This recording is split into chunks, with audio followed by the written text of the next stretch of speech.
ఈ సాంగ్ బాగా trend. Recent గా ఫేస్బుక్, ఇన్స్టాగ్రామ్, యూట్యూబ్ ఏదో ఆన్ చేసినా ఈ సాంగ్ వస్తుంది. ఏంట్రా బాబు ఏమైంది అసలు, ఎందుకు ట్రెండ్ అవుతుందని చూస్తే మన అందరికి తెలుసు కదా, ఈశ్వర్ సాయి మరి మాధురి ఎంత ఫేమస్ అయ్యారు. ఆ సింగ అబ్బాలా అనుకున్న సాంగ్ ఎంత ఫేమస్ అయిందో, మొత్తము పల్లెటూరు నుంచి పట్టణం వరకు బాగా ఫేమస్ అయ్యి ఎంత పేరు తెచ్చుకున్నారో ఇప్పుడు అంతే కొంపయ్యారు.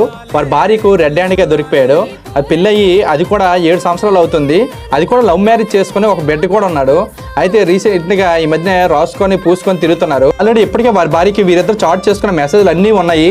దాంతోపాటు పోలీసులు కూడా ఆల్రెడీ కంప్లైంట్ చేసింది. అయితే పోలీసులు సర్ది చెప్పడంతో అప్పటికి ఆ కేసును వెనక్కి తీసుకుంది. అయినా వీరు తగ్గేదే లేదు అన్నట్టు ఈ యొక్క కంపు అక్రమ సంబంధం కొనసాగిస్తూనే ఉన్నారు.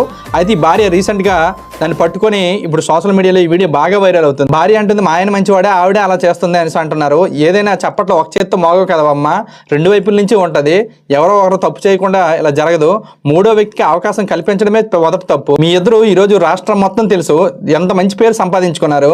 కానీ ఆ పేరంతా గంగలో కలిసిపోయింది. అందుకే పెద్దలు ఊరికే అనలేదండి, పేరు తెచ్చుకోవడం కాదు దాన్ని నిలబెట్టుకోవడం చాలా గొప్ప అనేసి.